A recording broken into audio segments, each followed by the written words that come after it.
Tengan muy buenas tardes y bienvenidos nuevamente a estos webinars de Integra Cancer Institute, a nuestro programa educacional que inicia el día de hoy para el año 2023. Antes que todo, queremos desearles a todos un feliz año, muchísimas bendiciones y éxitos para todos ustedes y sus familias para este 2023.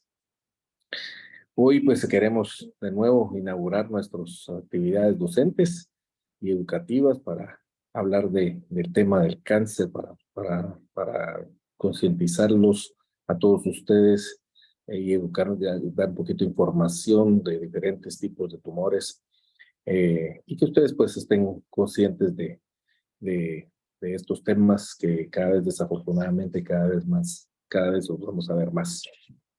Hoy estamos especialmente contentos de anunciar también la inauguración de un centro de excelencia más que es hermano y colaborador de Integra Cancer Institute, que es el Centro Ginecológico y Centro de Cáncer de la Mujer Mirari. Tenemos con nosotros hoy a su fundador, el doctor Julio Lau, ginecólogo, oncólogo y director médico de este centro que se acaba de inaugurar el jueves pasado. Un centro de excelencia que va a tratar muchísimas aspectos de enfermedades asociadas a la mujer. Y nosotros pues no podemos estar más contentos de poder agregar a otro centro más de excelencia a nuestro grupo. Uno de los objetivos y por fortalezas nuestras es de que siempre hemos dicho que queremos afrontar el cáncer de una manera multidisciplinaria, de una manera integral, y este Centro de la Mujer Mirari nos viene a complementar muchísimas cosas con todos los servicios que ellos van a brindar, que nos complementan a nosotros también. Así que desde ya felicitaciones al doctor Julio Lau y a todo su equipo por su nuevo Centro Mirari. Y vamos a inaugurar precisamente hoy un tema muy común y muy asociado obviamente a enfermedades de la mujer, que es el virus del VPH y su relación al cáncer, específicamente el cáncer de cervix o el cáncer del cuello de la matriz. Es un tema, desafortunadamente el cáncer de cervix sigue siendo el cáncer más común en la mujer guatemalteca, especialmente en las áreas rurales. Es un cáncer que todos sabemos puede ser prevenible y detectable a tiempo si se toman las medidas adecuadas, que son las que vamos a platicar. Así que este es un tema de suma importancia y muy ad hoc a este es el nuevo Centro de la Mujer, que también va a estar tratando a pacientes con sus papanicolaos y todos los exámenes relacionados a la prevención y detección temprana del cáncer de cervix. Así es que no me extiendo más. De nuevo, felicidades, Julio, por el nuevo Centro Mirari, y el doctor va a presentar a nuestros invitados de honor que hablarán sobre el virus del papiloma humano. Adelante, Julio. Gracias, doctor Susi, gracias por la presentación. Pues bienvenidos a todas, ya vemos que tenemos bastantes participantes. Estamos en el mes de enero, que es el mes de la concientización acerca del cáncer de cervix, y por eso pues elegimos un tema especial para este mes, que es hablar de virus de papiloma y de cáncer de cervix. Sabemos que virus de papiloma es un tema que a veces es tabú entre quién lo tiene, quién no lo tiene, o a veces muchas de nuestras pacientes consultan con información errónea y con mucho miedo. Entonces, el objetivo de este webinar es que resuelvan sus dudas, que tengan la mejor información científica, lo que es realmente cierto, de dos expertos. Estos son unos expertos en la materia. Son dos amigos, les tengo mucho cariño y la verdad estoy muy agradecido que hayan aceptado la invitación de estar hoy con nosotros y poderle dar un poquito de educación a ustedes. Está la doctora Andreina Fernández, ella es bióloga molecular, sabe mucho de virus de papiloma, es su tema preferido, entonces ella sabe un montón de este tema, les va a explicar bastante de virus de papiloma. Y también está el doctor Jorge Hegel, Él es ginecólogo, oncólogo, es uno de los líderes en ginecología oncológica en Venezuela. O sea, este tipo es un crack. Y los dos, bueno, los dos con más gente, hacen un programa en Venezuela que se llama Ginecología Oncológica a Domicilio. O sea, ellos van y enseñan a más personas acerca de ginecología oncológica. O sea, si hoy tenemos gente que sabe mucho, pero además de que sabe mucho, sabe enseñar. Y entonces les van a explicar de una forma sencilla y van a salir encantados de este tema, aparte que son excelentes personas. Entonces los dejo con ellos. Vamos a empezar con la doctora Andreina. Bienvenida Andreina, bienvenida Jorge. Gracias por aceptar la invitación. Gracias, Julio. Saludos a todos. Un compromiso después de esta introducción de mi querido Julio, porque, bueno, tenemos que cumplir con esa barra que nos dejó bien alta. Muchas gracias por la invitación. Estoy muy contenta de estar esta noche con ustedes acá. Bueno, acá ya es de noche, tarde de ustedes. Gracias al Centro Íntegra y obviamente a Mirari, y felicitaciones por esta inauguración. Espero que sean muchos años de mucho éxito para ustedes. El día de hoy pues me toca hablar de un tema que sí es mi tema favorito y del que podemos pasar toda la noche hablando porque siempre surgen muchas dudas sobre lo que es la infección con el virus de papiloma humano. Así que hoy vine a traerles ciertos tips o ciertos datos importantes que deben saber sobre esta infección, ¿ok?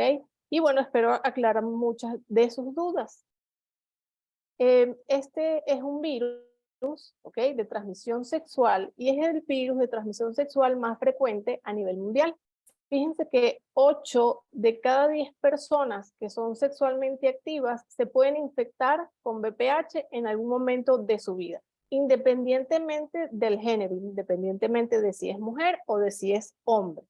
Y 5 de cada 10 de estas infecciones va a ocurrir en los primeros 3 años de actividad sexual. Es decir, que vamos a estar en riesgo de infectarnos con este virus incluso en la primera relación sexual que tengamos. Este es un virus que es responsable del 5% de los cánceres humanos, ¿ok?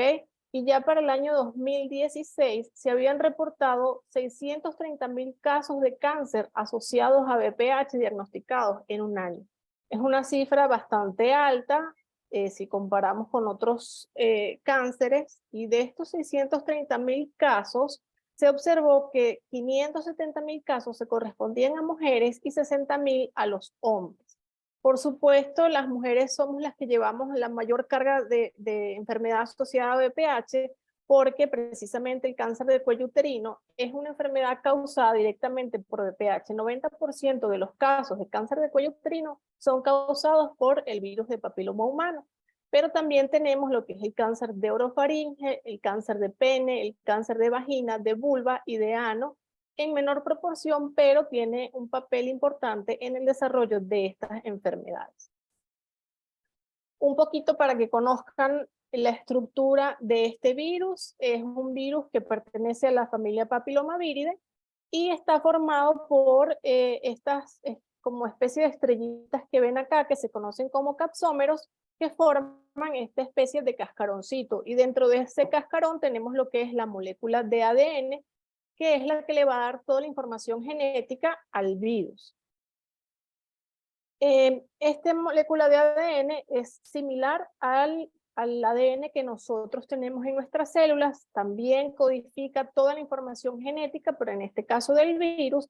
Y fíjense, en esta imagen es una representación del genoma de VPH. Es un genoma circular, bastante pequeño, pero que a pesar de su tamaño puede causar serios problemas de salud al humano, ¿ok?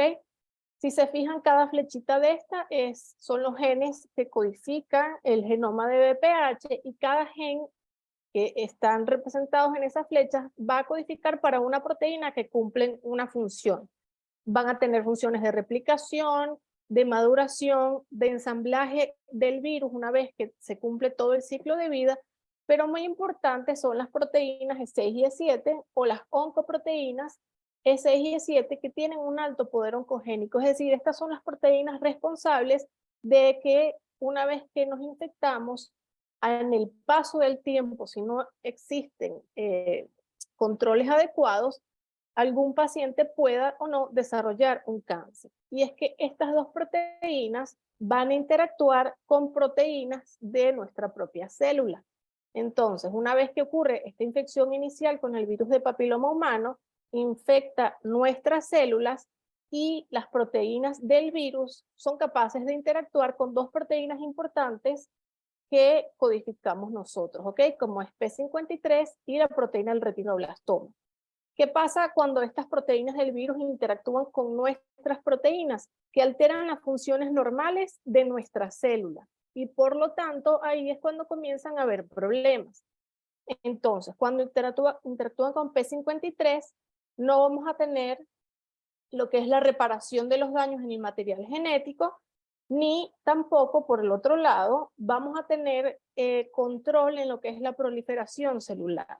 Por lo tanto, como les digo, esa interacción de las proteínas virales con nuestras proteínas de nuestras células va a causar ciertos daños a nivel de lo que es el control celular y en el tiempo puede predisponer a desarrollar una patología maligna, como es el caso del cáncer de cuello uterino. ¿Cómo ocurre la infección inicial por el virus? Siempre hablamos que la principal vía de transmisión de VPH es por las relaciones sexuales, ¿ok? Cualquier tipo de relación sexual, bien sea vaginal, anal o por sexo oral, ¿ok? Este roce que se genera durante las relaciones sexuales va a generar pequeños cortes o pequeñas heridas a nivel del epitelio que no son visibles a simple vista, pero que sí generan ciertas fracturas o aberturas en lo que son las capas del epitelio que permite que la partícula de VPH entre, ¿ok?, a nuestro epitelio y alcance lo que se conoce como la capa basal. Fíjense que en este caso estamos en lo que es el canal vaginal y este es el cuello uterino. Durante las relaciones sexuales, esta área está expuesta a ser infectada por partículas de VPH. Y una vez que estas heriditas que ocurren en lo que es el epitelio permiten la entrada de la partícula viral, comienza la infección de nuestras células por parte del virus. Una vez que el virus infecta nuestras células, va a activar todos los genes que les había comentado previamente. ¿Qué es lo importante que debemos saber acá? Que muchas de estas infecciones que ocurren pueden ser transitorias, es decir, la mayoría de las infecciones por VPH se resuelven en un periodo de 2 años y por ello la mayoría de las personas nunca se enteran de que se han infectado con este virus a menos que en el tiempo desarrollen una lesión. Y entonces, ¿cuál es uno de los factores más importantes de la infección con VPH? Precisamente la persistencia de la infección. Porque si pasado esos 2 años, que es el promedio para eliminar la infección, esa infección continúa estable y continúa replicándose el virus, es el momento perfecto para que ya estas células comiencen a alterarse de una manera como más agresiva y comiencen a manifestarse las lesiones que podemos ver en cuello uterino. Se ha visto que tener una infección persistente con genotipos de alto riesgo, sobre todo el genotipo 16, nos permite predecir el riesgo de una paciente de desarrollar o no una lesión de alto grado en el tiempo, ¿ok? Sin embargo, es muy importante destacar esta frase que tengo acá, que el virus de papiloma humano es un factor necesario, pero insuficiente para desarrollar cáncer de cuello uterino. Es decir, es necesario que el virus esté presente, pero no toda paciente que se infecte con VPH va a desarrollar un cáncer. Les he hablado un poquito sobre genotipos de alto riesgo, actualmente hay más de 200 genotipos de VPH, ellos se van a clasificar dependiendo del tipo de célula que infecta. Los tipos que infectan mucosas son alrededor de 40 tipos y se pueden clasificar en bajo riesgo oncogénico y alto riesgo oncogénico, y esto va a depender del riesgo que ellos representan de desarrollar una lesión maligna. Dentro de los de bajo riesgo tenemos los más famosos o los que más se detectan son el 6 y el 11, que están asociados a lo que son las verrugas genitales y papilomatosis respiratoria, y los de alto riesgo oncogénico que son los que están asociados directamente con el desarrollo de cáncer, ¿ok? Cáncer de cuello uterino, adenocarcinoma de cuello uterino y los que les mencioné previamente. Los más importantes son el 16 y el 18, y ya vamos a ver por qué, pero también hay otros genotipos de alto riesgo como estos que tienen acá, el 31, el 33, el 45, el 52 y el 58, que también están incluidos en la vacuna nonavalente. ¿Cuál es la distribución de los genotipos a nivel mundial? En general siguen un patrón muy parecido, es decir, que lo que se detecta, los genotipos detectados en Guatemala puede ser muy parecido a los genotipos que detectamos acá en Venezuela. Fíjense que la barrita verde representa el genotipo 16, siendo el más frecuente en todas las áreas geográficas en las que se ha evaluado su presencia, ¿ok? Entonces, el 16 es el más frecuente a nivel mundial y además es el que tiene mayor porcentaje de asociación con el desarrollo de cáncer de cuello uterino. En segundo lugar tenemos el 18, que también es de alto riesgo oncogénico, y fíjense cómo ya aquí los porcentajes van variando dependiendo de la región geográfica, pero sigue teniendo una participación importante y un porcentaje de atribución con el cáncer de cuello uterino. Y ya los demás genotipos de alto riesgo pues sí tienen una pequeña variación, destacando que siempre los más frecuentes van a ser el 16 y el 18. Entonces, para hablarles un poquito más de los genotipos, volvemos a los de bajo riesgo. El 6 y el 11 son los que más se detectan en la población y son los que se asocian con verrugas genitales a nivel de la vulva, de la vagina, del ano, pero también las podemos tener a nivel de cavidad bucal, en lo que es la lengua, las mejillas y el paladar. Estas son pequeñas protuberancias de color carne o que pueden tener una apariencia de coliflor, ¿ok? Pero no toda lesión que parezca una verruga es causada por VPH, por eso siempre es importante tener un diagnóstico por parte del médico para poder identificar si hay o no asociación con el virus. Estas verrugas pueden causar comezón o malestar del área afectada y algunas, dependiendo del tamaño y de la ubicación, pueden causar sangrado durante las relaciones sexuales. En este caso, el tratamiento puede ser tópico con un tratamiento de imiquimod, que es un inmunomodulador, o si es necesaria, puede darse la remoción de las lesiones por crioterapia, por electrocauterización o láser, ¿ok? Dependiendo, otra vez, del tamaño y de la ubicación. Yo sé que estas fotos son horribles, pero es importante que ustedes conozcan cómo son las lesiones por VPH y que sepan identificar si están en riesgo o no de tener alguna patología por este virus. Como les dije, estas lesiones son causadas por genotipos de bajo riesgo y pueden aparecer semanas o meses después del contacto sexual con una pareja infectada, pero muy importante, no causan cáncer. Es decir, todas estas lesiones siempre van a ser benignas, que son horribles, sí, son horrorosas, pero pueden tener la tranquilidad de que no van a progresar a un cáncer. Luego tenemos los genotipos de alto riesgo, como les comentaba, el 16 y el 18 son los más importantes. Se asocian con el desarrollo de lesiones preinvasoras e invasoras en cuello uterino, también en lesiones en vagina, vulva, ano y boca, y causan cambios celulares, ¿ok? Como les comentaba, las proteínas del virus interactúan con nuestras proteínas celulares y van a causar alteraciones que pueden ser visibles bajo observación colposcópica en el caso del cuello uterino. Estas lesiones no van a causar síntomas en sus etapas iniciales y es por ello que muchas veces, si las pacientes no acuden a consulta y a sus controles, pueden generar en el tiempo el desarrollo de un cáncer sin haber detectado de forma oportuna estas lesiones iniciales. Puede haber sangrado con las relaciones en el caso ya de tener un cáncer, un diagnóstico de cáncer, y el tratamiento va a depender de la etapa, de la edad de la paciente y del tamaño de la lesión. Estas son las lesiones causadas por los virus de alto riesgo. Fíjense cómo tenemos el gradiente de las lesiones en cuello uterino hasta llegar a un cáncer, pero también podemos tener lesiones a nivel del pene, a nivel de la orofaringe, y fíjense cómo se puede ver afectada la garganta de pacientes que han desarrollado lesiones por VPH de alto riesgo. ¿Cuáles son los factores de adquisición del virus? Perdón, los factores de riesgo del virus, ¿ok? En este caso, yo los divido en factores de riesgo de adquisición que competen lo que es la conducta sexual de riesgo, edad de la primera relación sexual, tener múltiples parejas y faltas de métodos de barrera, es decir, falta de uso de preservativo. Y aquí quiero hacer una aclaratoria porque siempre asocian BPH con múltiples parejas y sí es un factor de riesgo, pero no siempre es un factor tan importante, ¿ok? Porque una mujer puede tener su primera relación sexual y tener una única pareja e infectarse, ¿ok? Con esa primera pareja. Por ello, no siempre debemos asociar BPH con promiscuidad o con múltiples parejas.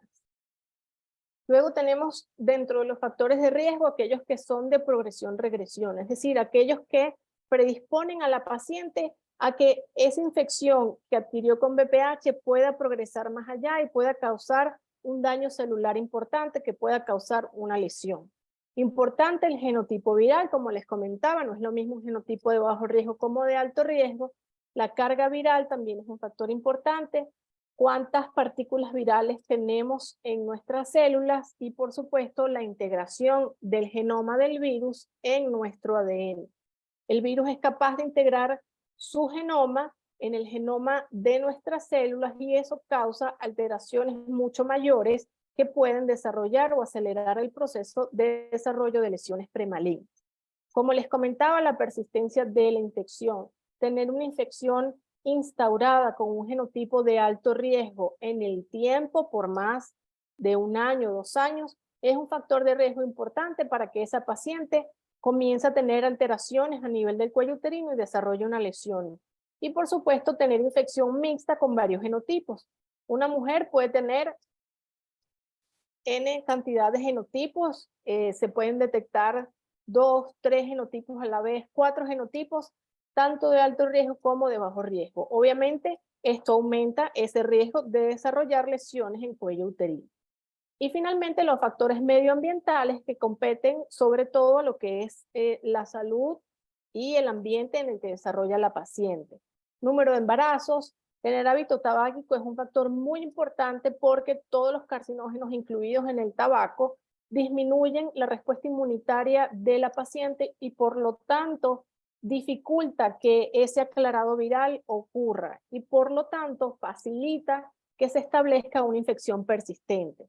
Infección con otras infecciones de transmisión sexual, como VIH, que además causa inmunosupresión y predispone a una mayor tasa de desarrollo de cáncer de cuello uterino, infección con clamidias y herpes genital y además susceptibilidad genética de, por supuesto, tener peor respuesta inmunitaria frente a ciertas infecciones. Ahora bien, una vez que nos infectamos con BPH, ¿qué es lo que pasa en nuestro cuerpo? Tenemos un epitelio normal, unas células normales, ¿ok?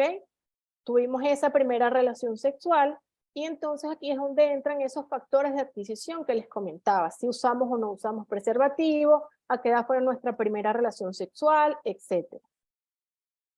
Tuvimos la mala suerte de que nos infectamos con BPH. Esa infección inicial puede ser transitoria, como les comentaba, que es lo que ocurre en la mayoría de los casos, ¿ok? Por lo tanto, esa infección transitoria se va a controlar o va a ocurrir una resolución espontánea gracias a los factores de regresión. Es decir, tuve una infección con un genotipo de bajo riesgo, tuve una baja carga viral y además mi sistema inmunológico es competente y pudo controlar la infección.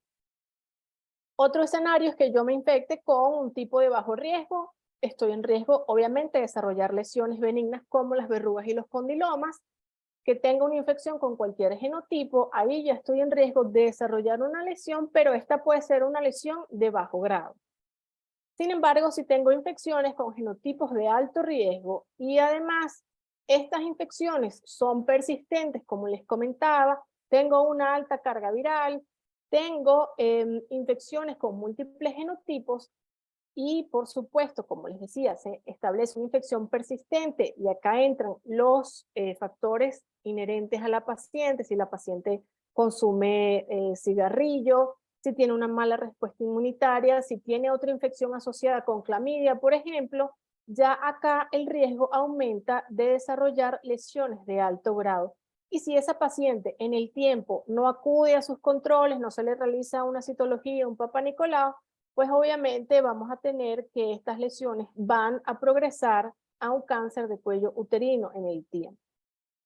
Sin embargo, tenemos la ventaja de que estas lesiones, sobre todo las de bajo grado, pueden regresar en el tiempo, ¿ok? Pueden desaparecer, sobre todo en pacientes jóvenes, pero de eso les van a hablar un poquito más en la siguiente presentación.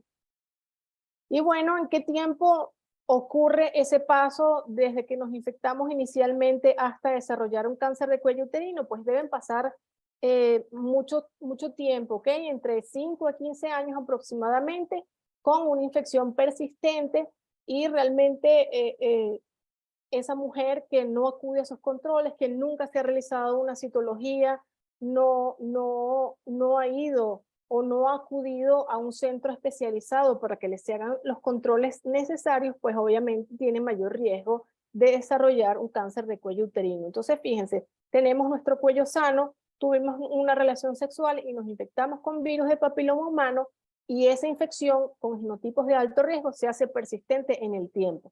A partir de allí comienzan a darse todos esos cambios en nuestras células causados por el virus, y es como un gradiente, es como una escalerita, vamos subiendo de piso. Tenemos lesiones de bajo grado como el NIC1, tenemos lesiones de alto grado como el NIC2 y el NIC3, y ya una vez que estas lesiones pues pasan a ser invasoras, ya estamos hablando de lo que es un cáncer de cuello uterino. Y fíjense, estas son fotos de ese gradiente o esa escalerita que les estoy comentando, de cómo cambia el cuello uterino en cada una de esas lesiones. Tenemos el cuello sano, el NIC1, que es una lesión de bajo grado, y después las lesiones de alto grado. Entonces, ¿cómo vemos a BPH en el cuello? ¿Cómo lo podemos identificar? Bueno, básicamente así es como nos ven los ginecólogos cuando uno está acostada en las camillas. Uno siente que lo están inspeccionando exhaustivamente, y bueno, parte de su trabajo es hacer eso, revisarnos exhaustivamente para determinar o para descartar que no haya una lesión causada por BPH, y en caso de haberla, pues diagnosticarla y tratarla de forma oportuna. ¿Cómo podemos saber si tenemos BPH en nuestro cuello uterino? Pues la única prueba que nos permite saber si realmente estamos positivas o no para BPH son las pruebas basadas en PCR, porque estas pruebas nos permiten detectar directamente el genoma del virus, ¿ok? Hay distintas pruebas, hay unas que nos permiten saber positivo o negativo, y otras nos permiten identificar el genotipo que está infectando el cuello uterino, y dependiendo del genotipo ya hay pautas de manejo para cada paciente, ¿ok? Pero no todos tenemos acceso a las pruebas por biología molecular. ¿Y qué tenemos a mano? Pues tenemos a mano la citología cérvico-vaginal o el Papa Nicolau, que nos permite ver las alteraciones o los cambios en las células que está causando BPH. Entonces, por la prueba de genotipificación o por la prueba de PCR, nosotros detectamos el genoma. Y por la prueba de citología, detectamos los cambios que está causando el virus. Entonces, fíjense, yo estoy confiando que todas las que están conectadas hoy sepan lo que es una citología, y que se hayan hecho una citología por lo menos una vez en su vida. Saben que es necesario que se les coloque un espéculo para poder ver el cuello uterino, y se les toma una muestra con un cepillito o con una espátula y extendida en una lámina de vidrio, o si tienen la fortuna de contar con citología líquida, pues se coloca en un envase con un líquido para preservar esas células. Estos son los posibles resultados que podemos ver en una citología. Obvio, todas queremos tener un negativo para lesión intraepitelial en el cuello uterino, pero hay un gradiente aquí de alteraciones que se pueden ver gracias a la citología. Y obviamente estas son las que ninguna paciente quiere ver, que son las lesiones ya de bajo grado, lesiones de alto grado o cáncer invasor. ¿Qué pasa si tenemos una lesión en cuello uterino reportada por citología que dice que tenemos una lesión intraepitelial de alto grado o de bajo grado? Esa paciente debe ser sometida a una colposcopia, ¿ok? Entonces, ¿qué es la colposcopia? Es un estudio que permite identificar lesiones ya con un aparato más especializado. Es como una especie de lupa que permite ver cambios o lesiones que estén presentes en cuello uterino que no son fácilmente visibles al ojo sin ningún aparato, ¿ok? Entonces podemos tener cuello sin lesiones, esa paciente puede pasar un control, podemos tener lesiones, ¿ok? Y esa paciente que tenga una lesión, fíjense que ya acá hay algunos cambios de coloración en el cuello después de colocar el ácido acético, que es parte del examen, y entonces esta paciente debe ir a una biopsia para poder tener un diagnóstico definitivo y poder saber qué lesión tiene en el cuello uterino para ofrecerle un tratamiento personalizado. Entonces, se le toma la biopsia a la paciente, este es una pinza que se hace como un pellizquito del cuello uterino y ese pedacito que se toma se envía a un patólogo para poder precisamente esto. Estas son las células de nuestro cuello uterino y el patólogo, que es un médico que le encanta ver células y ven cosas que solo ellos ven, nos permiten tener un diagnóstico acertado de en qué grado está la lesión en caso de haber una lesión, ¿ok? Entonces, acuérdense de la escalerita que les comentaba de las lesiones, tenemos las de bajo grado como los NIC1, las de alto grado el NIC2, NIC3 y ya el cáncer de cuello uterino, que es una lesión invasora. Y bueno, las conductas obviamente van a depender del grado de lesión, de la edad de la paciente, porque siempre hay que individualizar los casos. Pero en líneas generales, las lesiones de bajo grado se observan porque tienen un alto porcentaje de regresión, ¿ok? Entonces se evalúa a las pacientes cada 3 o 6 meses, dependiendo de las pautas de cada país, sobre todo en menores de 30 años. Las lesiones de alto grado como NIC1, NIC2 deben ir a conización, porque es un procedimiento que permite hacer una biopsia más grande, ¿ok? Más ampliada, que permite diagnosticar y si los bordes son reportados libres y sin lesión, también permite tratar a la paciente, ¿ok? Y finalmente el cáncer de cuello uterino, el cáncer cervical invasor, depende de la etapa, si está en etapa temprana, se les puede hacer una esterectomía, pero esto van a hablar en la otra presentación, y si está en etapa avanzada, pues ya debe ir a quimioterapia más radioterapia. ¿Cómo podemos prevenir la infección con VPH? Tenemos una herramienta muy importante a la mano, como son las vacunas contra VPH. Actualmente tenemos 3 vacunas disponibles, la bivalente, que protege contra los genotipos 16 y 18, la tetravalente contra el 6, 11, 16 y 18, y la nonavalente, que además de los 4 que ofrece esta, incluye los otros genotipos de alto riesgo que les comentaba previamente. Las vacunas están disponibles en la mayoría de los países y la idea es que esta prevención inicial contra VPH comience en las niñas entre 9 y 14 años, porque aún no han estado expuestas al virus, porque es muy importante que sepan que las vacunas no son para tratar infección, no son para tratar lesiones, sino que son para prevenir esa infección inicial. Por lo tanto, las niñas de 9 a 14 años que no han tenido un contacto sexual y que además por su edad tienen una mejor respuesta del sistema inmunitario, son las que más se van a beneficiar de estas 3 vacunas. Sin embargo, hay ciertas guías que recomiendan la vacunación a mayores de 14 años, incluso se habla de vacunación en mujeres hasta los 45 años. Otra forma importante de prevenir la infección, por supuesto, es el uso de métodos de barrera, el uso de preservativos, sobre todo si no tenemos una pareja estable.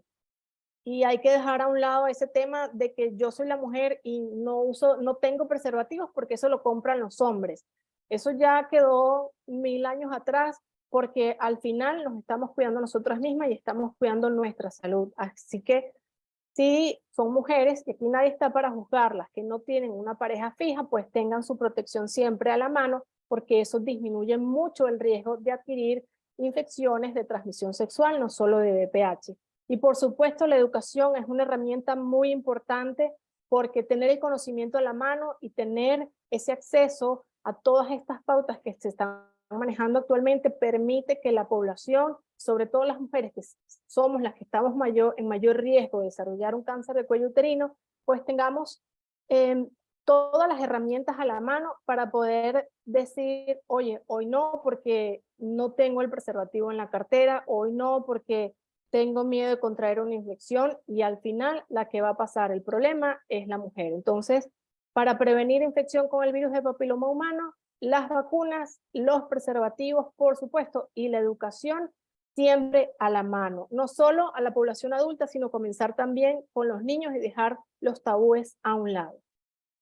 El amor está en todos lados y desafortunadamente el VPH también. Así que es muy importante que siempre tengamos en mente lo que es la prevención de la infección con el virus de papiloma humano. Muchas gracias a todos los que están escuchando y esta es una fotito con mis amigos Julio y Eric que lo vi conectado por ahí. Gracias. Gracias, Andreina. Esa es una foto justo de aquí en Guatemala. Tu Claro. visita a Guatemala. Gracias por tu presentación. Tenemos un montón de preguntas, pero bueno, las vamos a dejar para el final. Y ahorita vamos con Jorge, que nos va a hablar ya de cáncer de cervix. O sea, ¿qué pasa ya en esa parte, ya cuando alguien desarrolla cáncer de cervix? ¿Cómo se trata? ¿Cómo se diagnostica? Pues bueno, él nos va a contestar esas preguntas en su presentación y ya después. Bienvenido, Jorge. Démosle. Hola Julio, ¿cómo andas? Bueno, buenas noches, gracias a todos. ¿Sí me escuchas, Julio? Sí, se escucha perfecto. Genial. Bueno, buenas noches a todos, gracias por la invitación y mil felicidades por ese proyecto de Mirar y de Íntegra. Para mí un placer estar con ustedes, bueno, acá en Venezuela ya de noche, allá es de tarde todavía. Y bueno, vamos a hablar un poquito de un tema que creo que ninguno de nosotros está exento y hoy vamos a conversarlo acerca desde el punto de vista qué debe saber el paciente. Hoy vamos a alejarnos un poquito de esa parte médica que estamos acostumbrados de hablar y vamos a ver si lo hacemos un poquito dinámico. Veamos. No, lo primero que, bueno, no tengo ningún conflicto de interés para esta conferencia y vamos a hablar rapidito de qué, de la epidemiología, de los factores de riesgo que tienen las pacientes para desarrollar un cáncer de cuello uterino o cáncer de cervix, el diagnóstico, cómo hacemos el diagnóstico, cómo llegamos hasta allí y por qué es tan importante el anatomopatólogo y hacer un montón de cosas que nosotros los oncólogos siempre somos como un poco más incisivos a la hora de conversar con el paciente, ¿no? El tratamiento, que me parece que es algo muy importante y que es una pieza fundamental para conversar con nuestras pacientes, sean quirúrgicas o no lo sean. Creo que conversar el tratamiento y sus consecuencias con el paciente es una gran responsabilidad y estamos obligados siempre a ejecutarla con las pacientes y bueno, y al final las conclusiones, ¿no? Antes de la tanda de preguntas. Lo primero que esta lámina no quiero que estas pacientes que nos están acompañando el día de hoy lo vean como algo muy técnico, pero fíjense una cosa, la disparidad en el cáncer del cuello uterino es una realidad mundial, mundial. Las tasas de cáncer de cuello uterino en todo el mundo son totalmente diferentes y esto se debe a todas esas estrategias de prevención primaria y secundaria que hay desarrolladas. Fíjense cómo nosotros en Venezuela, como lo ven aquí, tenemos por cada 100.000 habitantes 34.1 casos de cáncer de casos de cáncer de cuello uterino. Guatemala tiene 30.3, pero aquí mismo en esta zona cercana, no tan alejados de nosotros, está Chile con una tasa de 17.1 y llama mucho la atención esa gran diferencia y tiene que ver con todo lo que les estoy diciendo. Así que este es un problema que no solamente es nuestro, sino que es una patología que es un problema global ya, el cáncer de cuello uterino, para por lo menos el 85% de los países del mundo entero. Y fíjense la disparidad de lo que le hablaba, que como este trabajo que se publicó recientemente en una revista importante de ginecología oncológica, habla de que tenemos un montón de guías de manejo, tratamiento y diagnóstico temprano en pacientes con cáncer de cuello uterino. Fíjense que en Latinoamérica hay al menos 4 guías que están ya bien establecidas, pero fíjense Europa la gran cantidad de guías que hay, en Asia, y esto habla muchísimo de lo importante, de la importancia que tenemos como ginecólogos oncólogos al abordar a nuestros pacientes, explicarles qué es lo mejor en una técnica quirúrgica o cuál es el mejor tratamiento para este tipo de pacientes en un mundo globalizado por el internet, donde podemos leer muchísimas cosas, pero tenemos que saber como pacientes cómo interpretar lo que nos dice Google, lo que nos dice Yahoo, lo que nos dice un vecino, o lo que nos dice de casualidad si tuvimos la oportunidad de viajar a un país y nos ofrecían un tratamiento y en otro país nos ofrecen otro. Así que esa es la medicina que tenemos hoy en día y debemos aprender a comprenderla también como pacientes, ¿no? Y bueno, fíjense, los factores de riesgo. Esta es una lámina muy sencilla donde habla de, yo siempre le digo a mis pacientes cuando converso con ellas en el hospital o en la consulta privada, que lo más importante es el virus del papiloma humano. ¿Por qué? Porque el 90% de los pacientes con cáncer de cuello uterino está asociado a una infección por el virus del papiloma humano.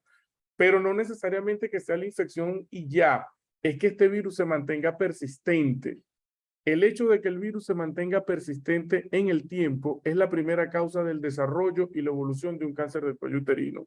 Hasta ahora, en ese 90% de pacientes con cáncer de cuello uterino, se ha demostrado que esta enfermedad tiene una etapa preinvasora, que pasa por una etapa 1, 2 y 3, y que nunca va a ir directamente desde una etapa 1 o 2 del virus a un cáncer de cuello uterino. Tiene una historia natural bien clara, como le explicó la doctora Andreina, y que esa persistencia es clave.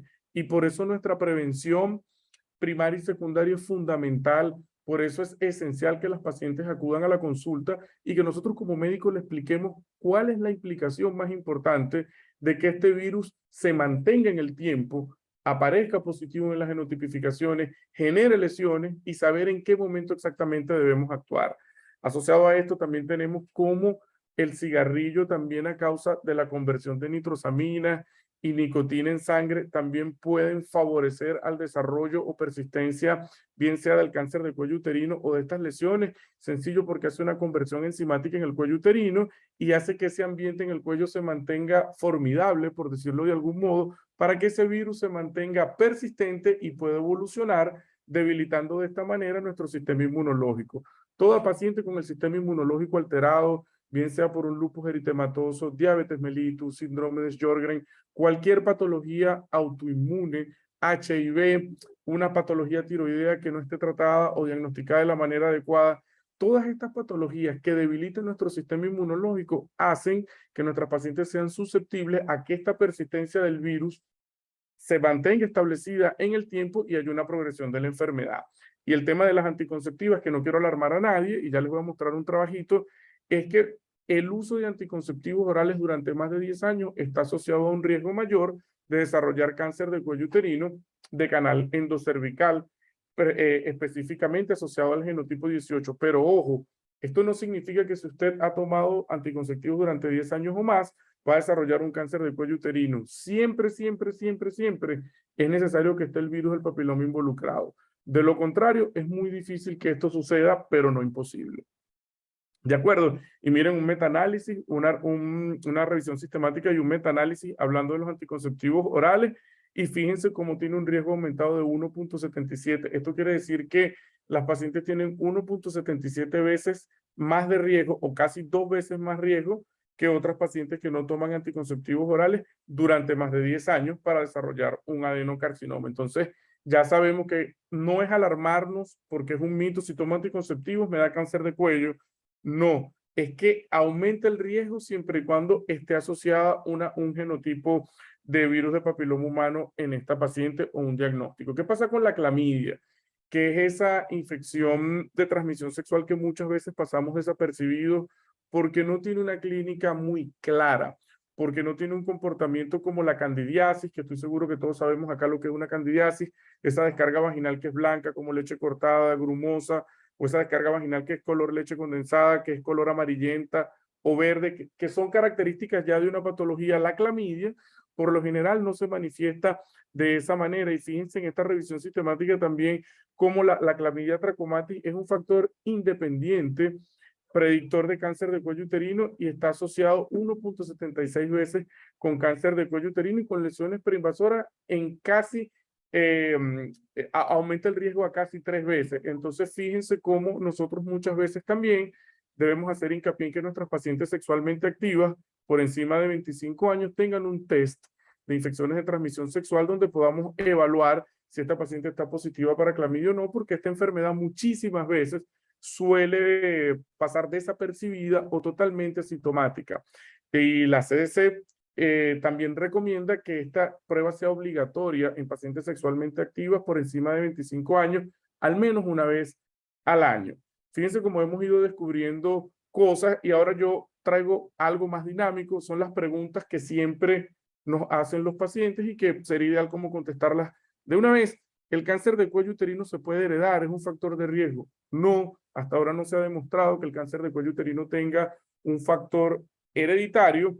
no significa que si mi mamá tuvo cáncer de cuello uterino, yo lo voy a tener, o si yo tengo cáncer de cuello uterino y voy a tener un hijo, mi hijo lo va a heredar. ¿Por qué? Porque es una patología que depende en un 90% de una infección por el virus del papiloma humano persistente, la cual es una infección de transmisión sexual adquirida. ¿Qué otra pregunta siempre me hacen mis pacientes? ¿Cómo se transmite? El cáncer de cuello uterino no se transmite directamente, pero sí la enfermedad precursora, que es la infección por el virus del papiloma humano, como explicó la doctora Andreina hace un rato, sí tiene un impacto en su transmisión sexual, que es la única forma que se tiene de transmitir este virus, es netamente a través de la transmisión sexual, porque se ha convertido ya en un mito el tema de los fómites y algunas otras cosas, ¿de acuerdo? Recuerden que esta infección, para que se convierta en cáncer de cuello uterino, es necesariamente que ocurra en el cuello uterino, porque podemos tener también infecciones por el virus del papiloma humano en el área vulvar, y por lo general, cuando son condilomas o verrugas, no están asociadas a cáncer de vulva. Tiene que ser una lesión persistente que genere lesiones en el cuello uterino y que evolucione progresivamente en el tiempo y se convierta en cáncer. Así como también la gran pregunta, ¿tengo VPH o tengo virus de papiloma humano o tengo HPV? ¿Me va a dar cáncer obligatoriamente? No. No toda paciente que tenga una infección por el virus de papiloma humano va a terminar desarrollando un cáncer en el tiempo. Por esto todo el tema de los genotipos que le explicó la doctora Andreina, y por ello es que esta enfermedad tiene un curso natural, como les explicaba anteriormente, y que puede ser detenida esa persistencia o esa progresión de la enfermedad durante el tiempo. Otra pregunta que ya la contesté anteriormente, ¿puedo transmitirle cáncer a mi hijo? No, esto no sucede. Una madre con cáncer de cuello uterino que esté embarazada y que puede quedar plenamente embarazada, que es la otra pregunta, con cáncer de cuello uterino, no le va a transmitir a su hijo el cáncer directamente. De hecho, estas pacientes embarazadas pueden cursar con cáncer de cuello uterino o quedar embarazadas teniendo cáncer de cuello uterino, y esta enfermedad no se le va a transmitir a sus hijos e incluso pueden llegar a un feliz término siempre y cuando sean evaluadas por un equipo multidisciplinario previamente entrenado. Así que bueno, aclarando ya un poquito estas dudas, igual vamos a tener una ronda de preguntas, continuamos un poco y hablamos de los signos y síntomas. Y quizás esta es la parte más difícil, ¿no? Porque esto es un cuello uterino. Los 3 cuellos uterinos tienen diagnóstico de cáncer de cuello uterino. Estas imágenes son imágenes de mi consulta, están previamente autorizadas por las pacientes y no tengo ningún conflicto de interés tampoco con el uso de estas imágenes. Y fíjense lo importante de tener una lesión menor a 2 centímetros, que es la primera, la segunda mide entre 2 y 4 y la segunda mide 4 centímetros o quizás un poco más. Y esta es una parte muy polémica porque el 90-95% de las pacientes con tumores menores a 4 centímetros o lo que nosotros consideramos en etapa temprana no tienen síntomas, y por eso es importante acudir al ginecólogo. Estas pacientes no tienen dolor en la pelvis o dolor en el vientre o en el bajo vientre o dolor en el área genital, como lo denominan en la diversa nomenclatura en muchos países. Estas pacientes no tienen un sangrado irregular por lo general y no tienen dolor durante las relaciones sexuales. En esta etapa, la enfermedad pasa totalmente desapercibida, pero tiene una tasa de curabilidad solo con una cirugía cerca del 90% y lo vamos a ver más adelante. Así que recuerden que el hecho de que no tengan algún síntoma como sangrado intermenstrual, sangrado abundante o mucho dolor o sangrado después de las relaciones sexuales no significa que no puedan estar cursando con esta enfermedad, sobre todo si tienen algún factor de riesgo o si tienen más de 5 años que no acuden a una consulta ginecológica. Caso contrario sucede con esos tumores mayores a 4 centímetros, y es que en etapas avanzadas el 95% de los pacientes sí tienen síntomas. ¿Cuáles son estos síntomas? Un sangrado que no es normal durante la menstruación, que entre una menstruación y otra el paciente sangra, o que han notado que los sangrados duran más días o en mayor cantidad. Esta paciente debe acudir a una consulta. No necesariamente es cáncer de cuello uterino, pero hay que descartar esta posibilidad. Dolor en las relaciones sexuales y sangrado en las relaciones sexuales. Esto no es normal. Esto no es normal en ninguna paciente. Que usted tenga actividad sexual con su pareja y sangre no es lo común. O que sienta dolor durante el acto sexual. Esto tampoco es lo común. Y el sangrado después de la menopausia. Aquellas pacientes que están menopáusicas, que ya no ven menstruación y que tengan un sangrado. Probablemente la primera causa sea un cáncer de endometrio dentro de las causas oncológicas, porque por lo general podría ser una atrofia endometrial. Sin embargo, esta es otra posibilidad que debemos descartar, sobre todo en pacientes con factores de riesgo, antecedentes de virus de papiloma humano, antecedentes de múltiples parejas sexuales, un largo tiempo sin haber acudido a la consulta. Ocurre mucho en países como en Venezuela, en países actualmente emergentes, que las pacientes pasan un largo periodo de tiempo sin acudir al ginecólogo y nos encontramos con este tipo de diagnósticos, sobre todo en etapas avanzadas. Y esta, como les muestro acá, es una lesión mayor a 4 centímetros. Obtener el diagnóstico histológico es fundamental. Y aquí es donde muchas veces, a veces nos preguntan las pacientes, doctor, ¿por qué si ya yo vengo de un ginecólogo obstetra o vengo de otro médico o de un cirujano o de una consulta rural o de un ambulatorio, como lo llamamos en Venezuela, usted también tiene que evaluarme? ¿Por qué quiere revisar las láminas? Si ya vieron que tengo una lesión, ya saben que es cáncer, ¿por qué debo hacerme una biopsia? Primero, porque necesitamos confirmar que ese realmente sea el diagnóstico y es el que nos va a permitir tomar una conducta terapéutica adecuada con las pacientes y poder explicarle a ustedes que dependiendo del tipo histológico que tenga el paciente, nosotros podemos hablar de pronóstico y ya vamos a ver más adelante cuando nace, tenemos también otras preguntas a contestar. Y miren el montón de tipos histológicos que tenemos. Incluso fíjense que ahora existe el cáncer de cuello uterino que no está asociado a BPH, que es casi en un 10%, que probablemente se nos va a convertir en un dolor de cabeza en los próximos años, pero no todos los tipos de cáncer de cuello uterino tienen el mismo comportamiento biológico. ¿Y qué es el comportamiento biológico? No todos estos cánceres tienen un buen pronóstico, algunos tienen peor pronóstico, algunos hacen metástasis más rápido, otros son resistentes a la radioterapia, y estas son preguntas que nosotros debemos contestarlas a nuestros pacientes antes de que nos las hagan en nuestra consulta ginecológica. Debemos orientarlas y explicarles cuál va a ser su pronóstico en el tiempo de acuerdo al tamaño del tumor y a los tipos histológicos que tienen nuestras pacientes para lograr una mayor comunicación y un mejor feedback con ellas mismas. Recuerden que cuando nuestras pacientes comprenden la enfermedad, y nosotros también como médicos también nos enfermamos, comprendemos la enfermedad, es mucho más fácil en esa relación médico-paciente saber llevarla, saber tratar la enfermedad y poder convivir con la enfermedad. El primer paso es aceptar la enfermedad para después poder brindar el mayor beneficio y luchar en el tiempo para poder obtener los mejores resultados. Es una relación médico-paciente muy importante desde el punto de vista oncológico. Bueno, una vez que tengo el diagnóstico, entonces vienen las preguntas. ¿Por qué me tienen que examinar tantos doctores? Porque necesitamos un equipo multidisciplinario, porque solos nunca podemos trabajar, porque a pesar de que siempre vayan al oncólogo, las pacientes la mayoría de las veces creen que porque somos oncólogos somos radicales, operamos, hacemos la cirugía, resolvemos todo, quitamos todo lo que tengamos que quitar, y muchas veces somos mejores oncólogos cuando conocemos cuándo no debemos operar.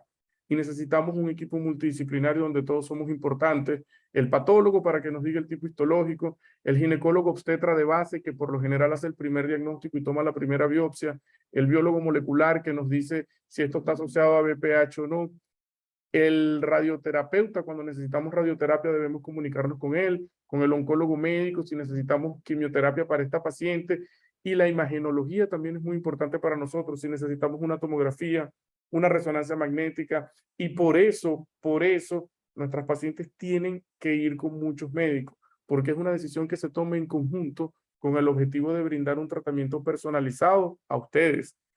¿Por qué tengo cáncer si yo no sentía nada, doctor? Yo me sentía bien estos últimos 2 años y todo estaba muy bien. Por lo que les comenté, muchísimas veces esta etapa temprana, como les comenté, tumores menores a 4 centímetros, no tienen absolutamente ningún síntoma. Otra pregunta común es si tengo cáncer de cervix, ¿se lo puedo transmitir a la pareja?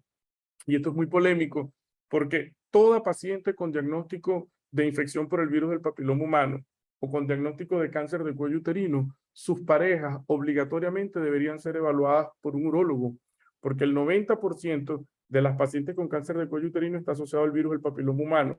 Y el virus del papiloma humano también progresa. El virus del papiloma humano también progresa a cáncer de pene en el hombre.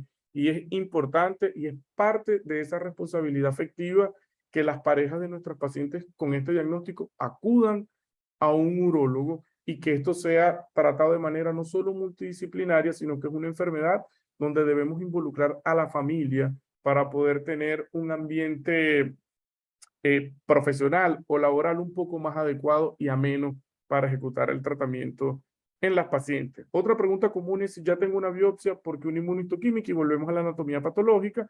Muchas veces necesitamos este estudio extra para poder conocer el tipo histológico del tumor, poder hablarle a nuestras pacientes cuál es el pronóstico, o sea, cuál va a ser la posible evolución de esta paciente durante el tiempo y poder explicar cosas como por qué no te puedo operar, por qué sí te voy a operar en esta oportunidad, cuál es la mejor quimioterapia para ti, cuál es el mejor régimen de tratamiento de quimioterapia, por qué debes recibir quimioterapia y por qué debes recibir radioterapia.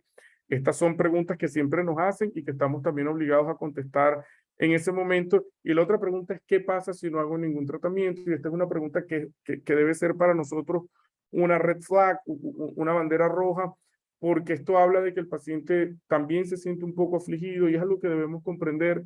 Muchas veces las palabras de nosotros como médicos con un paciente y escucharlas y hablar con ellas nos ayuda muchísimo más que dar un diagnóstico o conocernos 20.000 artículos de investigación y estar muy actualizados. Esta pregunta nos da un paso no solo a explicarle al paciente de manera detallada que si no se hace ningún tratamiento, la enfermedad va a progresar y el paciente siempre va a pensar en que me voy a morir igual. Y muchas veces esto no es así, la mayoría de las veces no es así. Y la calidad de vida del paciente que no recibe tratamiento se deteriora muy rápido y de manera progresiva. En este tipo de pacientes siempre es necesario el apoyo de enlace psico-oncológico, no porque el paciente tenga una patología del sistema nervioso central o tenga algún tipo de labilidad afectiva, es porque necesita un apoyo de comprensión y es donde el equipo multidisciplinario también debe rescatar la importancia en este momento. Y bueno, entramos en la parte del tratamiento y decimos, bueno, ¿qué hacemos nosotros como médicos? ¿Tienen el diagnóstico? Tenemos todo lo que necesitamos y el paciente nos pregunta, bueno, doctor, ¿qué va a hacer conmigo? Ya tiene el diagnóstico. Cuénteme, ¿me va a operar? ¿No me va a operar? ¿Ahora qué me toca? Por lo general los pacientes nos dicen, doctor, yo estoy en sus manos. Lo que usted me diga, yo lo voy a hacer. Y bueno, fíjense, debe ser establecido según el tamaño del tumor, lo que nosotros llamamos estadiaje clínico. Ustedes los pacientes deben conocerlo como, dime de qué tamaño tengo el tumor y te diré qué tratamiento te puedo ofrecer. Entonces siempre tiene que haber un personal multidisciplinario calificado. Fíjense, la imagen de la izquierda es un tumor menor a 4 centímetros, se beneficia totalmente de una cirugía, y del lado derecho es un tumor mayor a 4 centímetros que no va a obtener ningún beneficio de una cirugía, y ya vamos a explicar por qué en estos términos. Entonces, ¿cuándo, qué y a quién solicitarlo? Los estudios de extensión. Y esto es entonces cuando le decimos al paciente, señora, usted debe hacerse este estudio y este estudio. ¿Por qué? Porque es importante esto. Y fíjense, las indicaciones son independientes. Esto no funciona como una receta de cocina, como decimos en Venezuela. Cada paciente tiene una indicación individual de algunos estudios. Por lo general hay una norma, pero siempre lo indicamos a los pacientes según, por ejemplo, el tamaño del tumor y el tipo histológico del tumor nos va a permitir qué modalidad imagenológica vamos a utilizar y cómo.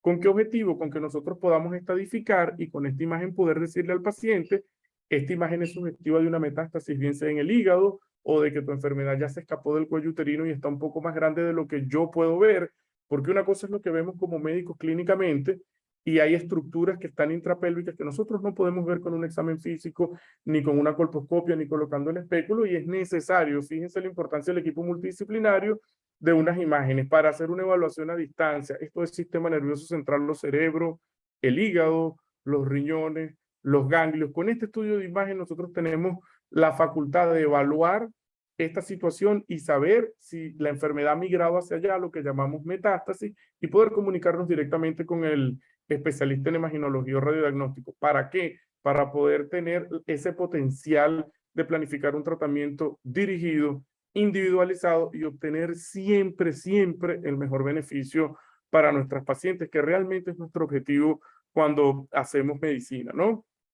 Y bueno, viene la gran pregunta, ¿una resonancia magnética, una tomografía o un CT PET? Entonces, ¿cuándo pido una resonancia magnética? Cuando un tumor mide menos de 4 centímetros. ¿Por qué? Porque me va a permitir delimitar mejor el tamaño del tumor y más adelante van a ver cuál es ese gran beneficio y poder evaluar los parámetros, que es ese punto que me va a decir opero o no opero esta paciente. porque puede ser que el tumor mida menos de 4 centímetros y sea quirúrgico, pero si hay un compromiso parametrial del tumor, que lo voy a ver en el examen, lo voy a evaluar en el examen clínico y lo voy a ver en el imagenológico, si está comprometido el parametrio, como ginecólogos y oncólogos, no vamos a poder garantizarle al paciente un principio oncológico quirúrgico. Este paciente debe ir automáticamente a radioterapia, quimioterapia y braquiterapia, como ya veremos más adelante, porque la cirugía en este caso no le va a brindar un mayor beneficio al paciente y la va a someter a un estrés quirúrgico. La tomografía, ¿quién la pedimos? En tumores mayores a 4 centímetros para poder evaluar si hay enfermedad ganglionar y porque cuando ya miden más de 4 centímetros, sabemos que este tipo de pacientes ya se escapan de una posibilidad quirúrgica y que bueno, que ya hay una mayor probabilidad que el parámetro esté tomado y podemos entonces hacer una evaluación con otro estudio diferente. Muchos países tienen el CT-PET, sería lo ideal porque podemos evaluar el cuerpo completo de las pacientes, evaluar dónde están las metástasis, pero es algo muy costoso y muchísimas veces la relación costo-beneficio no nos ayuda en esta situación. Entonces ya veremos, también debemos adaptar los estudios de acuerdo a las posibilidades que tenemos en nuestro país. Entonces, fíjense, tratamiento, etapa temprana, tumores menores a 4 centímetros. Miren cómo se puede medir con facilidad un tumor de menor a 4 centímetros con una resonancia magnética, se discute con el especialista en radiodiagnóstico, se evalúan los parámetros que se ven totalmente conservados en esta imagen y es una paciente que podría ser candidata a una cirugía. ¿Y por qué es importante evaluar el tamaño del tumor? Porque también se puede preservar fertilidad, esto es algo un poquito más profundo, pero aquellas pacientes con tumores menores a 2 centímetros, con algunos criterios y algunos parámetros bien definidos, se les puede ofrecer un tratamiento preservador de fertilidad sin comprometer la cirugía oncológica y que pueden concebir o tener bebés a mediano plazo, completando la cirugía después. Importante, la cirugía en cáncer de cuello uterino hasta la fecha está definida que debe ser abierta, no laparoscópica, a pesar que la laparoscopia tiene muchos beneficios.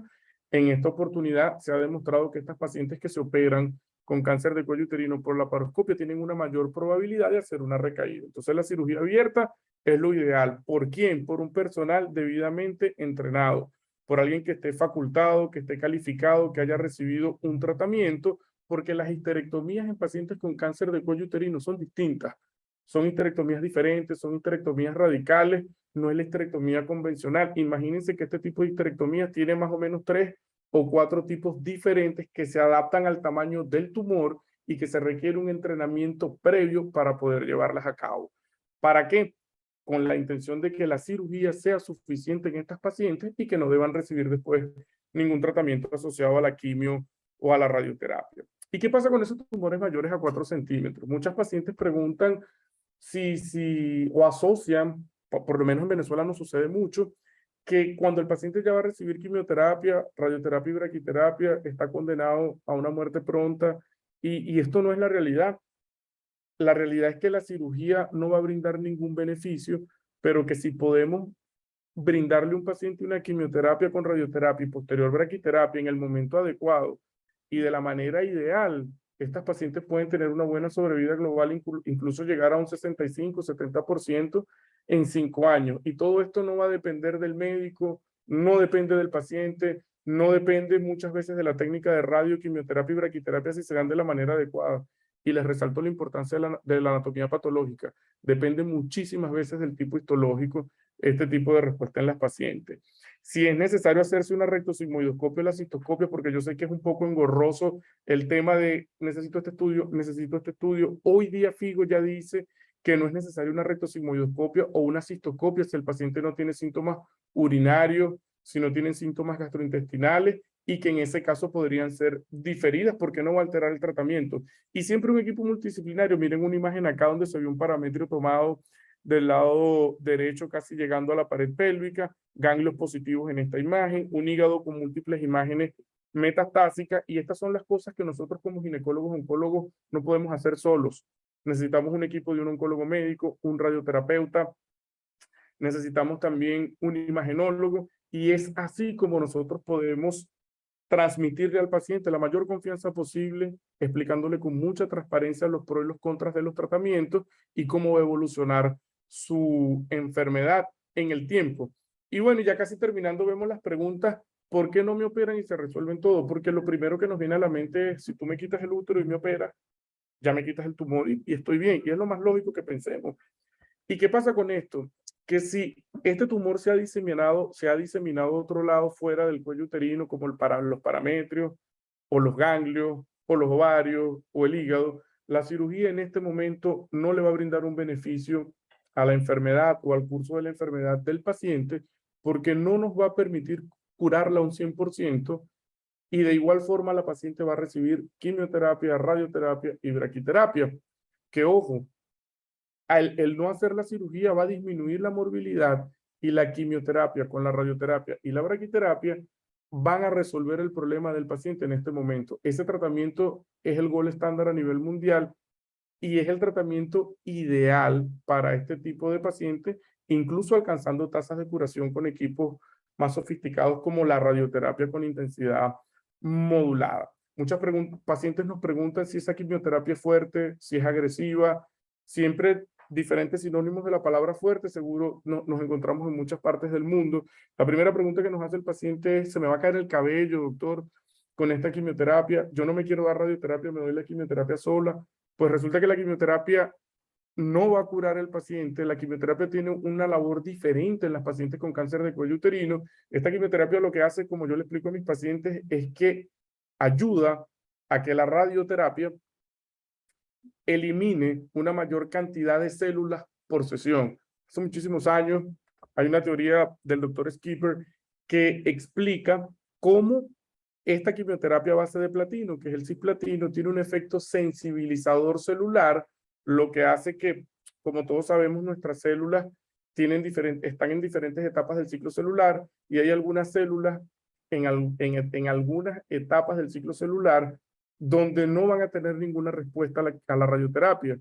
Esta quimioterapia sensibilizadora hace que estas células pasen de una fase a otra, y en cada sesión de radioterapia mueran más células malignas, y así el tratamiento sea más efectivo, culmine más rápido. Por eso tarda entre 4 y 6 semanas dependiendo la indicación, y a nuestras pacientes por lo general que reciben la quimioterapia en cáncer de cuello uterino no se les cae el cabello cuando es a base de platino, y esto es algo muy importante. Muchas pacientes tampoco les explicamos los efectos secundarios. Por lo general yo prefiero que lo expliquen los oncólogos médicos y los radioterapeutas. Cada paciente tiene un nivel de tolerancia distinto. Ahora en la actualidad con la radioterapia por intensidad modulada, los efectos disminuyen muchísimo los efectos secundarios en estas pacientes. Y siempre les digo a mis pacientes, hey, la radioterapia no es eterna.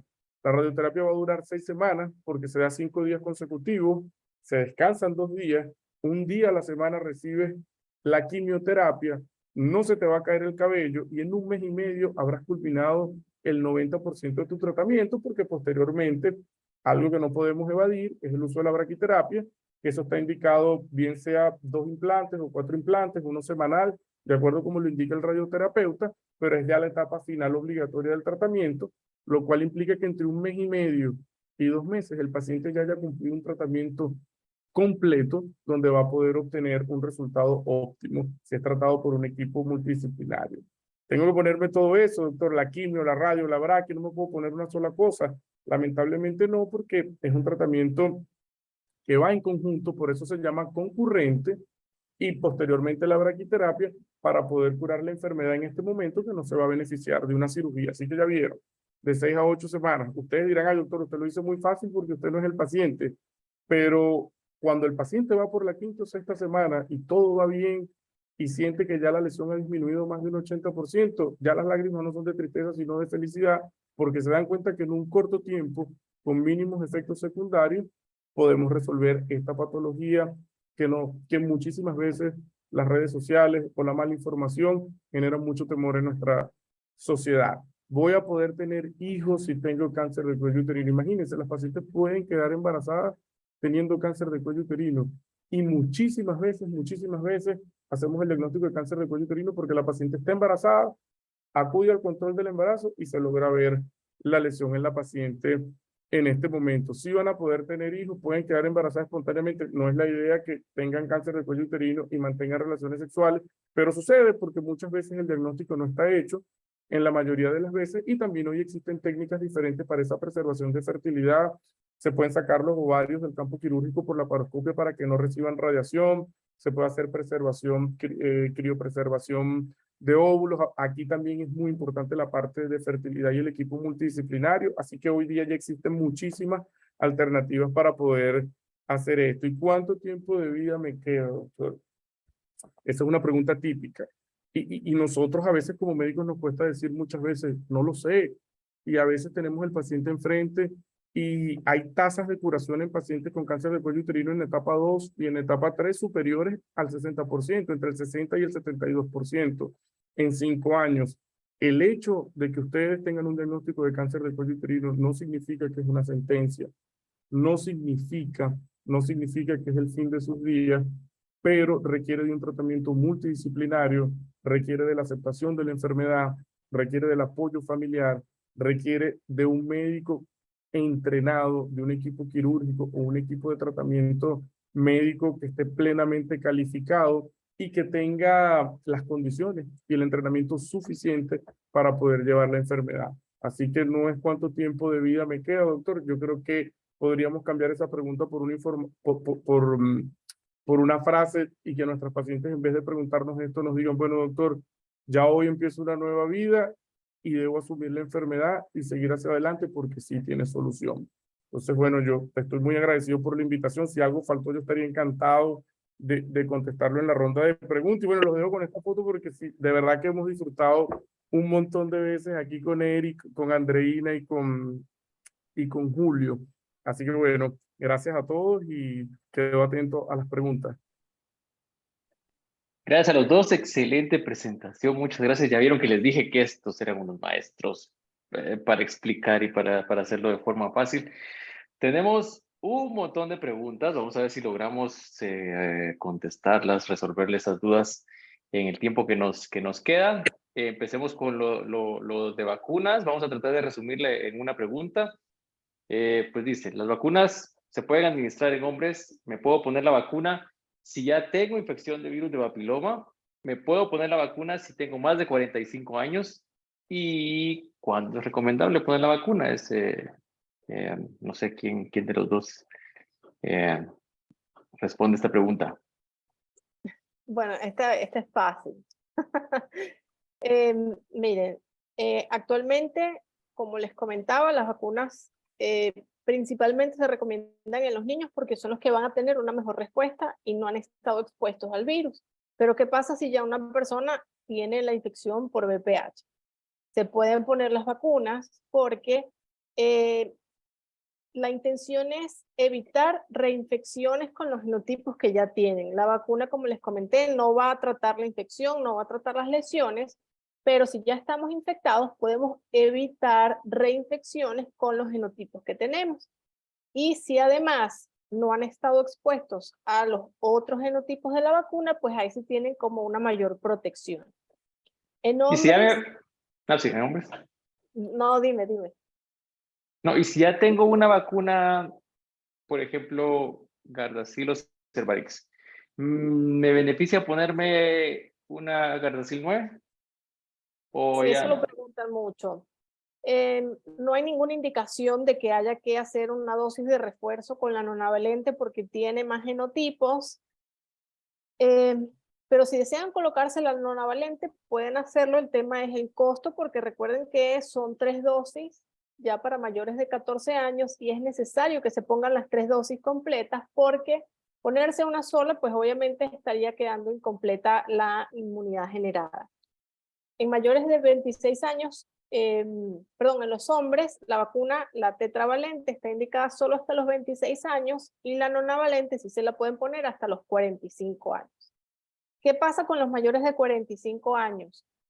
No se ha descrito ningún efecto, no es que les va a hacer daño ni nada, sino que los estudios que se han evaluado llegan hasta ese límite de edad, hasta los 45 años. Pero si tú conversas con tu médico tratante y le planteas esa inquietud de que te quieres vacunar, pues obviamente sería una decisión personal. Que te vaya a beneficiar mucho más tener la vacuna a esta edad, pues ya el beneficio va disminuyendo con la edad y sería una cuestión de evaluar costo-beneficio, ¿ok? Pero siempre recuerden, los más beneficiados en los niños de 9 a 14 años son 2 dosis independientemente de la vacuna y 3 dosis para mayores de 14 años. ¿Cuál es la mejor vacuna? La que se pueda poner, ¿ok? Cualquiera de las 3 vacunas tienen muy buena eficacia en lo que es la prevención de lesiones benignas como las verrugas, y ya se ha demostrado su efectividad también en la prevención de cáncer de cuello uterino. Mira esta, Jorge. Dice, tengo 26 años y un NIC 1. Me recomiendan hacer una histerectomía para evitar que reaparezca una lesión NIC 1 o un cáncer. ¿Es esto correcto? O sea, a las personas con un NIC 1 se les debe hacer una histerectomía, más que todo de 26 años. No sé si tiene hijos o no tiene hijos, pero a veces aquí le hacen una histerectomía a alguien de 26 años sin hijos. O sea, ¿se debería de hacer? ¿Es correcto o no? No, Julio, definitivamente no. Y fíjate que nuestra realidad acá abajo, como decimos nosotros en Venezuela, no está tan lejos de la de ustedes. Como tú me dices, también nos hacen esa pregunta con mucha frecuencia y vemos muchas pacientes que le ofrecen un tratamiento como una histerectomía por un NIC 1. Y no es el tratamiento. Las pacientes que tienen menos de 30 años y tienen una lesión por virus de papiloma humano de bajo grado, tienen un 80% de probabilidad de que esta lesión regrese sola, sin ningún tratamiento. Muchísimas veces esta lesión persistente o está instaurada porque la paciente tiene una disbiosis vaginal, que se ha visto últimamente que las disbiosis vaginales contribuyen a la persistencia de las lesiones preinvasoras o del virus del papiloma humano. Y la observación en estas pacientes hoy día es una opción, es la primera opción, es una alternativa. La Guía Internacional de Colposcopistas Americana indicó ya que en este tipo de pacientes, si esta lesión es persistente, desconozco si la paciente ya en otras oportunidades ha tenido citologías alteradas o algo similar, pero ya indican incluso una genotipificación para poder establecer el seguimiento o el abordaje de esta paciente de acuerdo al genotipo, pues como basado en el riesgo que pueda tener en un tiempo determinado. Y estas pacientes tranquilamente se pueden observar. Incluso hay muchísimas pacientes que tienen diagnóstico de un NIC 1, era una lesión focal, y tú haces una colposcopia a las 6 semanas y no hay ninguna lesión. Y repites la citología y no hay nada, y haces una genotipificación y te sale negativa. Creo que ofrecer una histerectomía en una paciente de esta edad, en un caso como ese, bueno, no de esa edad, puede tener 40 años y el mismo diagnóstico, y tampoco es la primera opción una histerectomía. Estaríamos sobretratando al paciente, ¿no? En este caso. No, solo voy a hacer una aclaración con respecto al idioma. Cuando el doctor Jorge dijo el 80% regresa sola, no quiere decir que vuelva el NIC, sino que se refería a regresión de que desaparecen solitas. O sea, ya no va, o sea, esa lesión sin hacer nada se va a desaparecer. Entonces, solo son cositas que a veces cambian, ¿verdad? Julio, yo quería nada más comentar antes de que continúe, porque hay tantas preguntas que no sé si nos va a dar tiempo de responderlas todas, pero creo que es algo muy importante. Primero que todo, excelentes presentaciones de nuestros exponentes. Muchísimas gracias, muy bien explicado, entendible para todos. Pero como pudieron darse cuenta, y todos insistieron en el manejo multidisciplinario, ¿verdad? Porque se necesita la opinión, se necesita el apoyo y los conocimientos de varios subespecialistas. Ustedes, la gran mayoría de mujeres, van a ir con su ginecólogo y está bien. Ustedes confían en ellos y todo.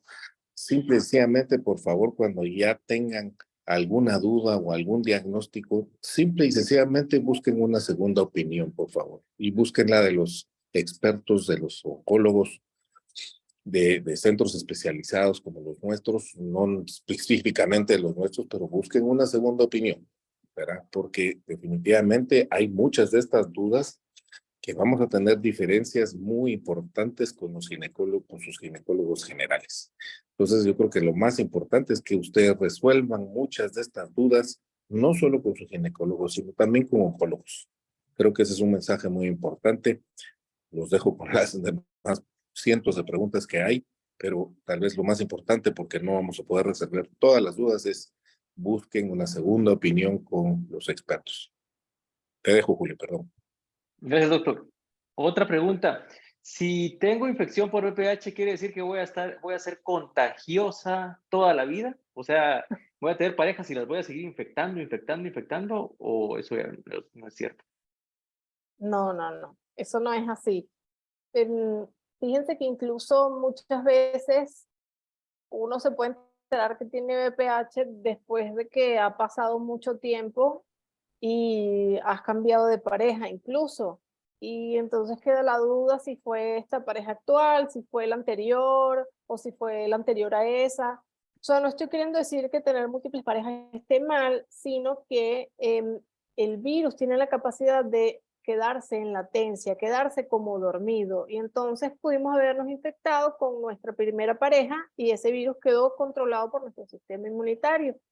Y cambiamos de pareja, ya no tenemos esa primera, tuvimos otra, después tenemos una tercera y con esa tercera apareció una lesión. Y obviamente nuestro instinto es pensar en la pareja actual. Y ahí es cuando vienen los problemas de pareja, porque pensamos en cosas que, bueno, obviamente la mente es creativa, pero ¿qué pasa? No necesariamente tiene que ser nuestra pareja actual, porque como les digo, el virus puede quedar dormido en el tiempo. Y si estamos pasando por un momento de estrés muy grande, alguna inmunosupresión, el virus se reactiva y comienza a replicarse y comienza a causar daños celulares. ¿Qué les quiero decir con esto? Que no, una vez que nos infectamos, no es que andamos regando el virus a diestra y siniestra, porque nuestro sistema inmunitario puede controlar la infección y mantener el virus en un estado basal, en un estado donde no hay replicación viral y por lo tanto no es contagioso y tampoco es capaz de causar daños en las células. O sea que el virus, una pregunta común, cuando nos infectamos, ¿entra en la sangre y se va a todos los órganos? ¿O solo se queda ahí limitado? Esa es muy buena pregunta porque VPH no infecta la sangre, ¿ok? Es un virus que infecta el epitelio en el cual entra directamente, y como el epitelio en el cual entra directamente es la vagina, el cuello uterino, pues ahí es donde se mantiene la infección. Así que no hay infección en sangre, no es que se va a diseminar a todos los órganos, y tampoco hay pruebas de VPH en sangre, no podemos medir anticuerpos. Así que si alguna vez les ofrecen, no sé si en Guatemala pasa, que hacen supuestos diagnósticos de VPH en sangre, eso no existe. Aquí sí tenemos esos laboratorios creativos que ofrecen esas pruebas y realmente no se puede hacer porque VPH simplemente no está en sangre. Jorge, si tengo a alguien con infección por VPH y no tiene lesiones, ¿se cura haciendo una crioterapia o no? O sea, porque aquí dice, bueno, tienes infección por VPH, en una PCR te tengo que hacer una crioterapia. ¿Realmente se cura el virus así o no es el tratamiento? Oye, Julio, voy a llegar a pensar que estás acá en Venezuela porque acá pasa lo O mismo. termopoblación. Acá pasa lo mismo. No, no, no. En algún momento la crioterapia tuvo un auge, fue una herramienta muy importante, siempre y cuando fuese utilizada por expertos, ¿no? Y de la manera adecuada. Incluso la Organización Mundial de la Salud en algún momento la planteó para el ver y tratar, para el famoso See and Treat, por allá en el 2014 o en el año 2015. Pero ahora con toda esta actualización y evidencia científica robusta que tenemos, que estas lesiones desaparecen solas en pacientes menores de 30 años o que una infección por el virus del papiloma humano diagnosticada, esos signos sugestivos en una citología pueden ser transitorios, que eso depende del riesgo de cada genotipo. Cada vez la crioterapia como tratamiento en lesiones preinvasoras de cuello uterino aisladas por VPH o en un NIC1 han ido desapareciendo, y muchísimo menos para un NIC2 o un NIC3, que hoy ya las guías internacionales hablan de que directamente vayamos a un procedimiento excisional y no ablativo. Así que yo creo que hoy deberíamos recuestionarnos el uso de una crioterapia en pacientes con lesiones preinvasoras de cuello uterino. De hecho, casi ninguna guía hoy lo recomienda en este tipo de casos. Hoy la recomendación en un NIC1 es la observación, a menos que sea persistente. Y cuando lo es, la genotipificación para establecer el riesgo según genotipo, e incluso recomiendan una remoción de la zona de transformación con una asa de LIP en algunas ocasiones. Ni siquiera van a un procedimiento ablativo cuando es persistente, un genotipo 16, un NIC1, el paciente tiene 24 meses ya con la lesión, ni siquiera ahí indican la crio. Bueno, y a lo que me refería es que si no tienes lesión, si no tienes ningún NIC, y solo tienes infección por VPH, y te hacen una crioterapia, bueno, no ti, si a una paciente le hace una crioterapia en el cervix, pues el VPH va a estar en la vagina, lo puedes tener en la boca, en la garganta, en el ano, y no te van a hacer crioterapia. En todos lados. Entonces, pues, ajá, en todos lados, pues no es parte del tratamiento, ¿no? Sí, ajá, perdón. Y perdón, Julio, para aclarar algo, es muy común que en este tamizaje o screening o pesquisa, cuando se hace una genotipificación, es muy común que el paciente pueda salir positivo para un genotipo y no tenga ningún tipo de lesión y nunca haya tenido una lesión en el tiempo y que esa genotipificación salga positiva y diga genotipo 31 y la paciente tenga una citología normal y no tenga ningún hallazgo colposcópico. Y esto es totalmente normal. Este tipo de paciente tampoco recibe ningún tratamiento, tampoco recibe nada. Y eso es importante que el paciente también lo sepa y conozca que nosotros como médicos no tratamos el virus, tratamos las lesiones que genera el virus. Si no hay lesión, no podemos ofrecer ningún tratamiento, no debemos ofrecer ningún tratamiento. Y otra cosa importante, a ver, en este tipo de pacientes es que tampoco podemos ofrecerle un tratamiento de entrada a un paciente solo porque tenga una genotipificación positiva con un genotipo de alto riesgo sin haber evaluado otras condiciones. Eso es súper importante. Mucho menos tomar una biopsia, que pasa mucho en Venezuela también. El paciente tiene un genotipo 33, hacen una colposcopia, no ven lesiones y muchas veces preguntan, tomo una biopsia, hacen biopsia de 4 cuadrantes, si no hay lesiones, yo siempre le digo a mis residentes cuando les doy clase, ¿a qué le van a tomar la biopsia? O sea, convénzame en dónde van a tomar la biopsia y yo puede que les crea. Pero si no hay ninguna lesión, no existe el lugar donde tomar la biopsia y si no hay una lesión que se manifieste en ese momento, no es necesario. Pues. Y cuando pusiste en el mapa de cáncer de cervix, por ejemplo, parte de Latinoamérica, mucho cáncer de cervix, pero por ejemplo Chile, Estados Unidos, Europa, no hay tanto cáncer de cervix. ¿Eso quiere decir que estas mujeres tienen menos VPH? ¿O por qué ellas ahí hay menos cáncer de cervix y nosotros sí tenemos más cáncer de cervix? ¿Cuál es la razón? Bueno, y esa pregunta que responde la disparidad. Primero, las políticas del sistema de salud de cada país. Tú puedes tener en Europa, puedes tener una parte de Europa que tiene tasas de 10 por cada 100.000 habitantes y a 3 horas de ese lugar las tasas son de 40. Tenemos muchos países en Sudamérica y en Europa que tienen un sistema de pesquisa bien establecido, con un sistema de vacunación bien establecido y la población no se quiere vacunar o las políticas de salud no han llegado a la población objetivo. ¿Y qué nos pasa a nosotros? Sí tenemos mucho VPH, pero creo que el amarillismo nos ha llevado a pensar y ha llevado a pensar a nuestras mujeres que toda paciente con VPH termina en cáncer de cuello uterino. Las tasas de países como nosotros muchas veces se deben a que no tenemos las políticas correctas de pesquisa o no tenemos una política estandarizada de prevención primaria o prevención secundaria de salud. Por ejemplo, en Venezuela no tenemos estandarizada todavía la vacuna. Apenas parece que después de junio es que vamos a tener la vacuna disponible en nuestro Sistema Nacional de Salud. Y la vacuna existe desde el 2007, es más vieja que el Instagram. Ya hay países que tienen tasas de 8 por cada 100.000 habitantes como Australia, que tiene creo que 6, algo así, por cada 100.000 habitantes. Y por eso es que tenemos altas tasas de cáncer de cuello uterino, que no necesariamente tenga que ver con que las altas tasas están relacionadas con altas tasas de virus de papiloma humano, porque menos del 20% de pacientes con virus de papiloma humano termina teniendo cáncer de cuello uterino. El tema es la política de intervención que tenemos ante esta patología. Esto no lo entendí, tal vez Adriana dice, tengo una PCR que dice P3, P4, P5, ¿son resultados de alto riesgo?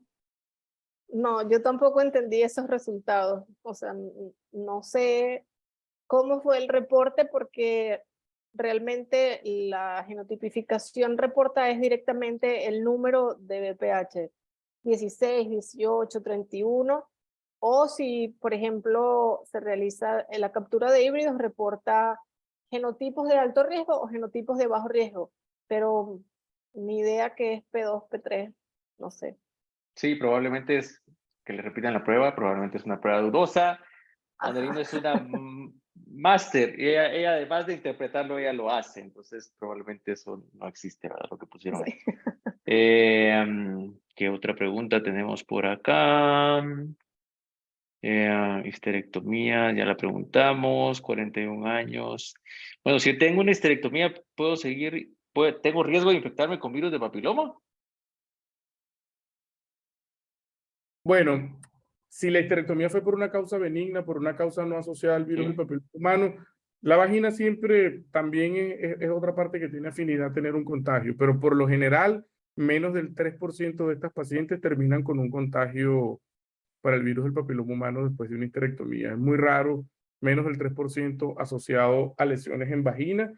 Y en caso de que pueda suceder algo, pues sucedería en vulva, en lesiones asociadas a condilomas por genotipo 6 u 11. Son patologías un poco menos comunes. Por debajo del 5% están asociadas. Así que por esa parte, tranquila. Bueno, pues yo creo que contestamos la mayoría de las preguntas. No sé si tienen algún comentario final. No, gracias por la invitación, ya que estoy respondiendo a una pregunta. Sí, hemos contestado algunas en el chat. Pero no, gracias por la invitación. Estamos muy contentos y Julio, tú sabes que cuando necesites algo, ahí estaremos siempre. Sí, Gracias. estamos a la orden. Tenemos nuestra cuenta de Instagram si quieren seguirnos. Bueno, yo se los voy a dejar por acá porque ahí también hay mucha Sí, déjame información. la mejor hablada. ¿Cuál es tu cuenta de Instagram, Andreina? Síganla, No, porque hay mucha información de BPH ahí. no me estoy haciendo publicidad, pero me pueden seguir. Es @moleculandre. Y bueno, OncoHegel, por si tienen alguna duda que no se pudo responder directamente acá, pues obviamente estamos a la orden.